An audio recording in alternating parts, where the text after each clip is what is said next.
Welcome back to the 17 News at Sunrise podcast, where we share your news on your schedule. Working in the spirit of the Golden Empire, this is 17 News at Sunrise. Good morning. Right now at 5, Kern County in the red tier. That means you'll see more businesses welcoming you inside today. But schools will have to wait. How and when students could be back in classrooms. California officials released new guidelines for trick-or-treating and Halloween parties to keep your family safe. Hearings enter the third day for Supreme Court nominee Amy Coney Barrett. What she said yesterday about being beholden to President Trump's views. This is Wednesday, October 14th, 2020. Good morning, 5 a.m. Good to have you with us. I'm Maddie Jansen alongside Alex Fisher. A very long day of hearings yesterday, and that is going to be the trend again today. They start in just about an hour. Yeah, we'll have more on that coming up. But first, taking a look at your forecast on this Wednesday. Halfway through the work week, and boy, we're really feeling the heat, Kev. Yeah, but we're trying to keep it below 90 degrees, and yesterday we were able to do that again. We're also tracking our air quality. It's going to not be the best today as we slip a little bit. Let's take a look at the air quality readings as we speak, and we've got moderate air quality into the valley right now. AQI at 87 for Bakersfield. We've got unhealthy for sensitive groups out of Shafter and up into Kernville. Now, as we go throughout the afternoon, I do expect most of these locations to be unhealthy for sensitive groups, and that's why we still have the air quality alert in place now through 5 o'clock this evening. We may have to extend that out as well. As we take a look at the temperature, 64 degrees, no winds to talk about currently in Bakersfield. As we take a look at our temperatures here, you can see throughout the afternoon, we'll be back into those mid-80s and then slipping by 9 o'clock into the lower 70s, and then 5 a.m. tomorrow morning, we should be right near 63. For the mountains, 45 degrees. You have an east-southeast wind at 3 miles per hour under clear skies, and hour by hour, you can see we're looking at the lower 80s this afternoon, and then we'll slip by tomorrow morning. You should be back into the upper 40s. So I'll have much more in your pinpoint forecast. That's coming up in just a little bit. All right, thanks, Kevin. This morning, Kern County continues to see a significant improvement in coronavirus cases. 69 new cases were reported yesterday. 3 months ago, we saw about 600 cases a day. We also learned that 2 more people have died from the coronavirus. 397 people have lost their lives total to this virus since the beginning of the pandemic in March. There are currently more than 10,000 people recovering from the virus at home, while 43 are being treated in local hospitals. And as Kern County enters its first full day in the state's red tier, businesses such as restaurants, movie theaters, and gyms are set to resume limited indoor operations. But as 17's Taylor Schaub explains, parents looking to send their kids back to the classroom will have to wait a few more weeks.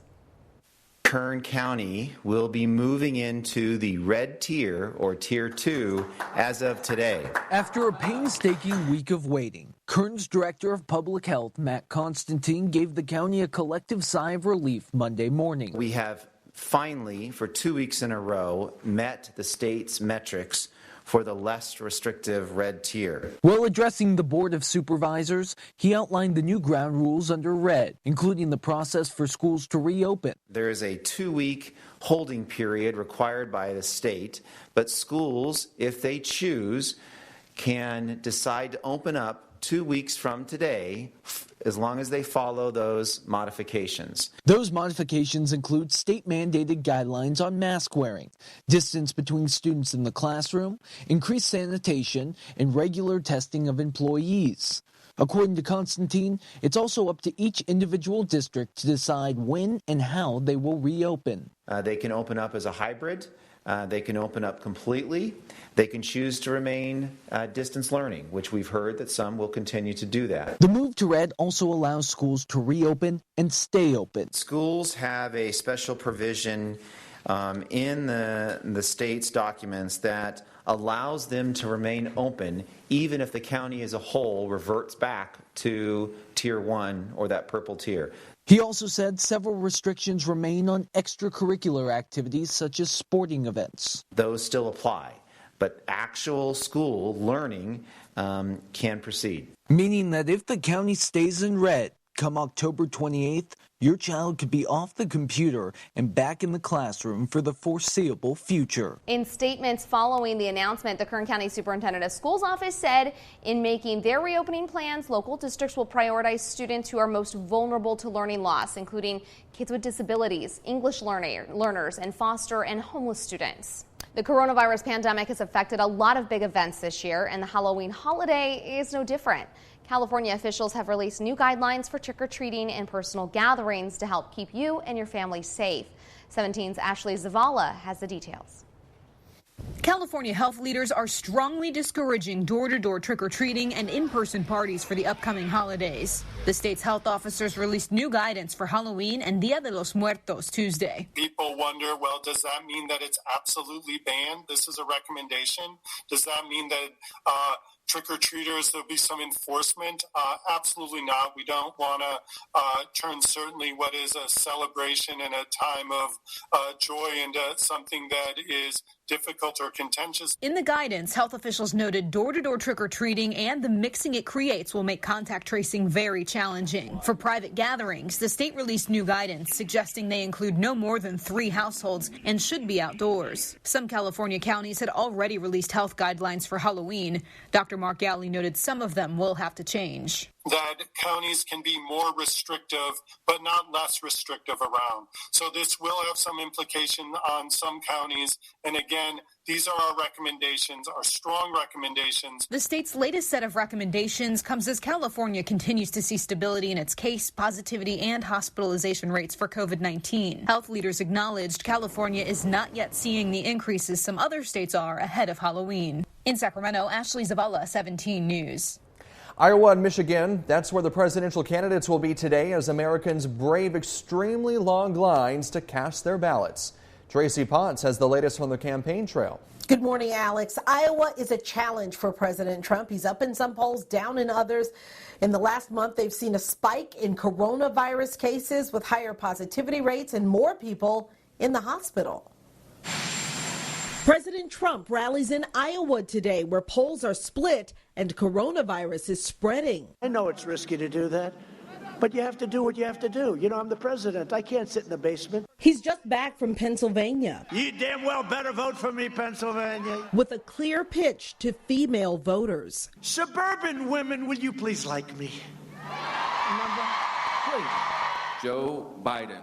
While Biden tries to gain ground with seniors in the president's backyard. The only senior that Donald Trump cares about, the only senior is the senior Donald Trump. He's hammering President Trump on jobs. He turned his back on every single worker whose job hasn't come back. And now he says he wants a deal. It's all a game. Biden announcing that President Obama will soon hit the campaign trail as Texas opens early voting with long lines. The state's Republican governor is restricting ballot boxes to 1 per county. California ordered the Republican Party to remove its boxes mislabeled as official. If voters are misled to surrendering their ballot to this drop box, no security guarantee, no guarantee that their ballot will actually end up at the county and be counted. In Florida, nearly a third of mail ballots have already been returned. Florida's 29 electoral votes could help win it for either candidate. Right now, Joe Biden's leading in most of the polls down there, but not by much, just a few points, in some cases within the margin of error, making that still a very tight race. I'm Tracy Potts, 17 News.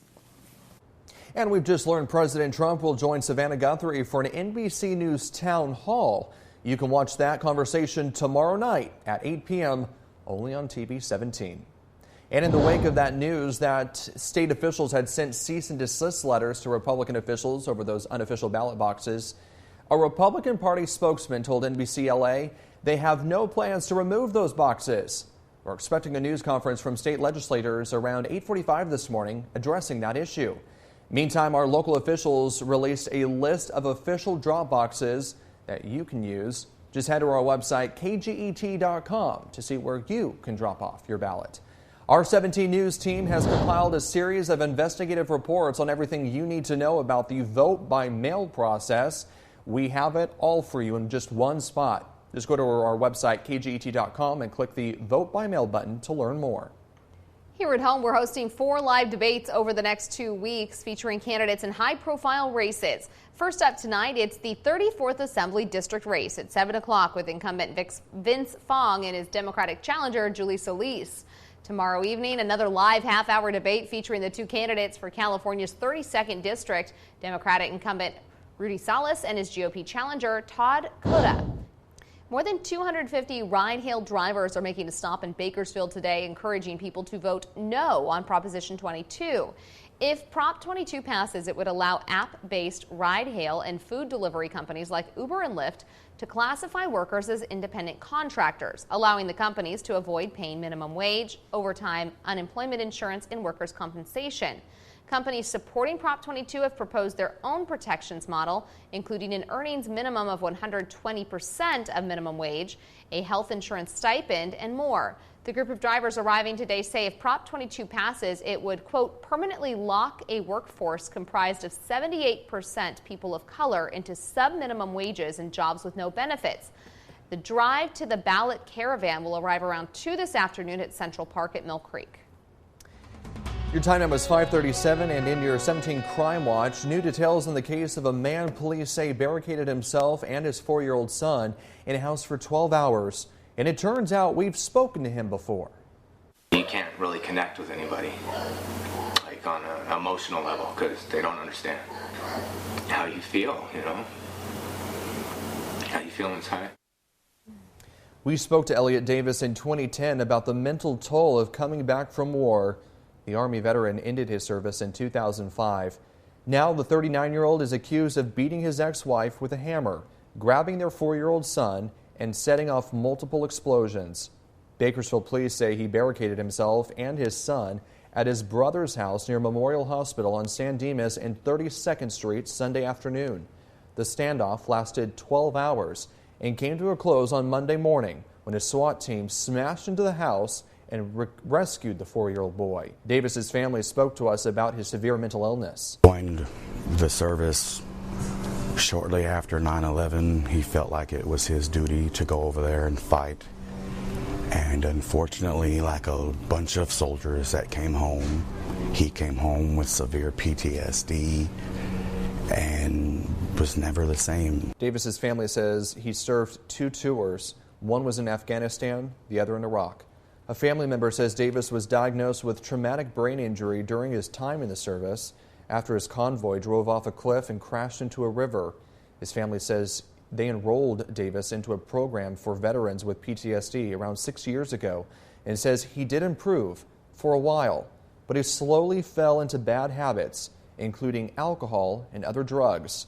His family says they hope he will get help for his mental illness instead of going to prison. Pedestrian safety is an issue we continue to closely follow here at KGET. We now know the name of a 70-year-old man killed in a hit and run over the weekend. The coroner identified Aurelio Garcia Sr. as the man struck Sunday morning on Mount Vernon Avenue near Monterey Street. The California Highway Patrol said the driver, Joshua Reyes, did not stay behind, but turned himself over to police later that morning.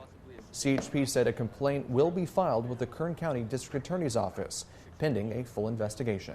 5:39 now. If you have old, bulky items taking up space in your home or garage, like a broken appliance or some furniture past its prime, you'll have a chance to drop it off. The Kern County Public Works Department is hosting its annual Fall Bulky Waste Collection on November 7th.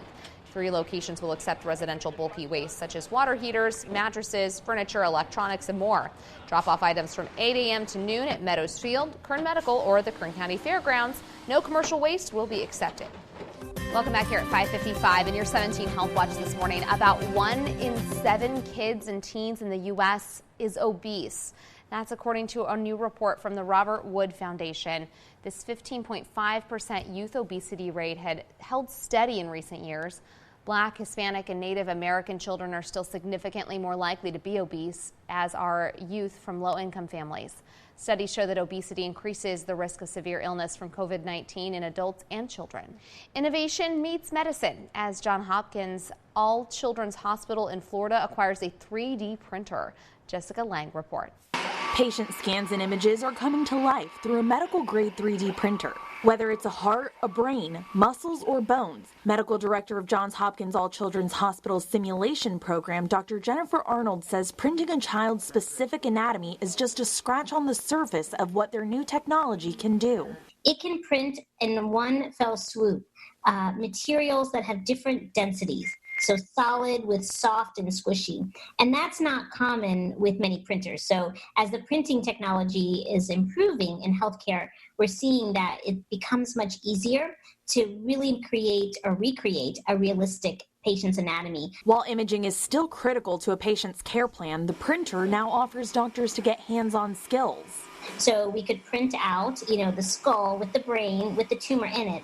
And a surgeon could actually practice dissecting and removing that child's tumor before they actually operate on that child, with the intent of identifying potential complications that they wouldn't otherwise be able to see on a 2D image like a CT or an MRI scan, but to be able to identify those and troubleshoot them before they're actually in the OR with that patient.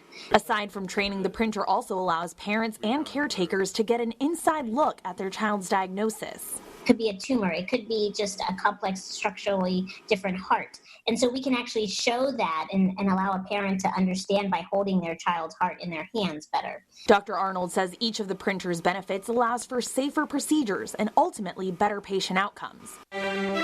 Working in the spirit of the Golden Empire, this is 17 News at Sunrise. 17 News at Sunrise podcast is a production of KGET and Nexstar Media Group. For more on all of the headlines in today's show, head to kget.com.